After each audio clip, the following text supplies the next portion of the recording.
Hello mga kababayan ko sa Pilipinas, si Bishop Arnel here of Victory Church of God of Fredericksburg. And today is day 151 ng ating Bible reading for this entire year. At halina po kayo at basahin po natin ang salita ng Diyos sa araw na ito.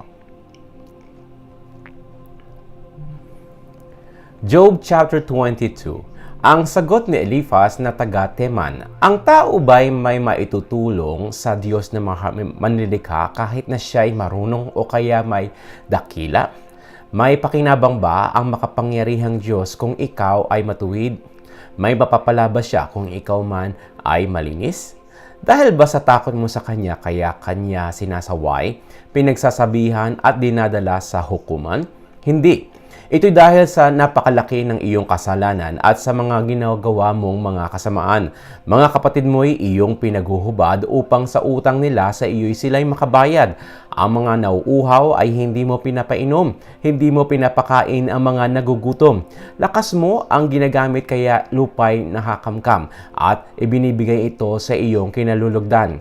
Hindi mo na nga tinutulungan ang mga biyuda, inaapi mo pa ang mga ulila. Kaya napapaligiran ka ngayon ng mga bitag at bigla kang minabalot ng mga sindak. Paligid mo'y nagdidilim kaya di ka makikita na maging tubig nitong baha ay matatabunan ka. Di ba't ang Diyos ay nasa mataas na kalangitan at ang mga bituin sa itaas ng kanyang tinutunghayan? Ngunit ang sabi mo, ang Diyos ay walang nalalaman at hindi tayo mahahatulan pagkat sa ulap siya'y natatakpan. Akala mo'y dahil sa ulap ay di na siya makakakita at sa ibabaw ng himpapawid ay palakad-lakad lang siya. Talaga bang nais mong lakaran ang dating daan, landas na tinahak ng mga sanay o nasanay na sa kasamaan? Kahit wala pa sa panahon, sila'y tinatangay ng baha sapagkat ang kanilang pundasyon ay lubos na nagiba. Sinabi nila sa Diyos na sila'y kanyang layuan at wala naman daw magagawa sa kanila ang Diyos na makapangyarihan. Sa kabila nito, sila pa rin ay pinagpala. Di ko talaga mauunawaan ang pag-iisip ng masama. Natutuwa ang matutuwid. Ang mabuti nagagalak kapag nakakita sila o nakita nilang ang masamay napapahamak. Sabi nila, ang mga kaaway natin nalugmok at ang mga ari-arian nila ay natupok. Sumang-ayon ka sa Diyos, makipagkasundo ka sa Kanya, ang buhay mo'y gaganda at magiging maginhawa. Makinig ka sa kanyang itinuturo, mga sinasabi niya ay itanim mo sa iyong puso. Manumbalik ka sa makapangyarihan, ikaw ay magpakumbaba at alisin mo sa iyong tahanan lahat ng gawaing masama. Ang lahat mong kayamanan ay itapon mo sa alabok at ang mamahaling ginto ay ihagis mo na sa ilog. Ang Diyos na makapangyarihan ang ituring mong yaman na siyang ginto't pilak na iyong papahalagahan. Sa makapangyarihang Diyos, kapalagi magtiwala at ang may kapal ang pagkukunan mo ng tuwa. Papakinggan niya ang iyong panalangin, kaya't ang mga panata mo ay iyong tuparin. Lagi kang magtatagumpay sa iyong mga balak at ang landas mo ay magliliwanag. Ang mga palalo'y binabagsak nga ng Diyos, ngunit inililigtas ang mapagkumbabang loob. Ililigtas ka niya kung wala kang kasalanan at kung ang ginawa mo ay nasa katwiran. Job chapter 23. Ito naman ang sagot ni Job. Hanggang ngayon ay masama pa itong aking loob. Bagamat ako'y nananangis, pinaparusahan pa rin ng Diyos.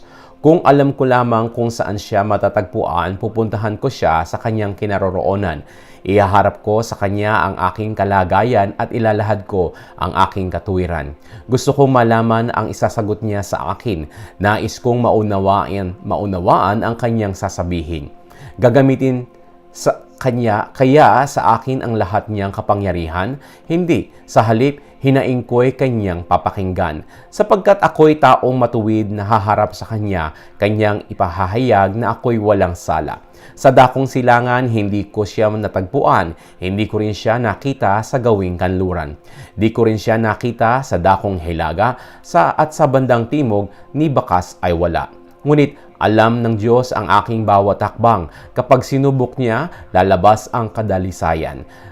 Pagkat landas niya ay aking nilakaran, hindi ako lumihis sa ibang daanan. Ako'y hindi lumalabag sa kanyang kautusan at ang kanyang mga salita ay aking iniingatan. Hindi siya nagbabago at di kayang salungatin. Walang makapipigil sa nais niyang gawin. Isa sa katuparan niya ang plano niya sa akin. Ang marami niyang balak ay kanyang gagawin. Kaya ako'y natatakot na sa kanya'y humarap. Isipin ko na lamang ito, ako ay nasisindak. Pinanghihina ng Diyos ang aking kalooban. Tinatakot ako ng makapangyarihan, sapagkat kadiliman ang nasa aking palibot. Dilim nitong taglay sa mukha ko ay bumalot. Job chapter 24. Bakit di nagtatakda ang makapangyarihang Diyos ng araw ng paghuhukom upang masaksihan ng mga matuwid ang kanyang paghatol? Pinabago ng mga tao ang hangganan ng mga lupa. Nagnanakaw ng mga hayop na iba ang nag-alaga. Tinatangay nila ang asno ng mga ulila. Kinakamkam sa mga biyuda ang bakal na isinangla. Ang mahirap ay itinataboy sa lansangan at dahil sa takot, naghahanap ito ng taguan. Kaya ang dukha tulad ay asnong mailap. Hinahalughog ang gubat, mapakain lang ang anak. Gumagapas sila sa bukid na hindi kanila. Natirang ubas ng mga masasama, pinupulot nila. Kanilang katawan ay walang saplot. Sa lamig ng gabi, wala man lamang kumot. Nauulanan sila doon sa kabundukan. Mga pagitan ng bato ang kanilang silungan. Inaalipin ng masasama ang mga ulila. Mga anak ng mga may utang, kanilang kinukuha. Hubad na pinaglalakad ang mga mahirap.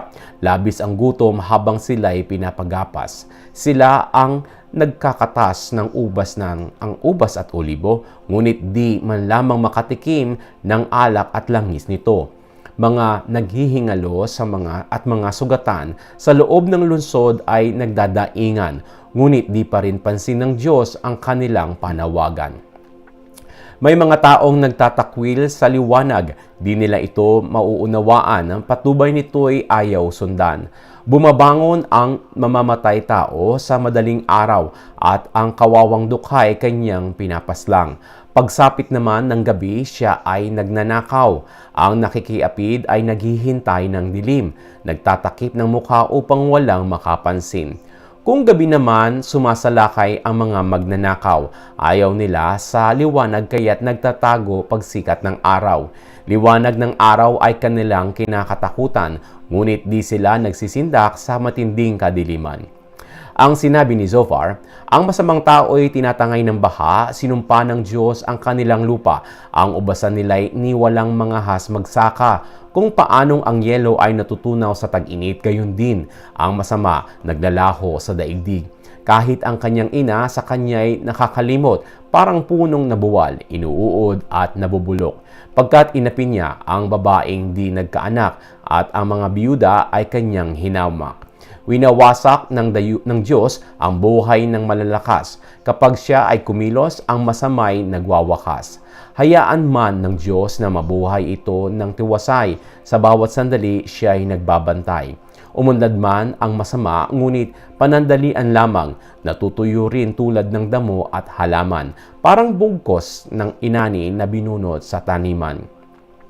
Kasinungalingan ba ang sinasabi ko? Sinong makapagpapatunay na ito'y di totoo? At ito po ang salita ng ating Diyos sa araw na ito at pagpalain po kayo ng ating Diyos na banal at buhay sa pangalan ng Panginoong Hesukristo at sa pamamagitan ng Espiritu Santo. Ito'y aking panalangin para sa inyo. Amen at Amen.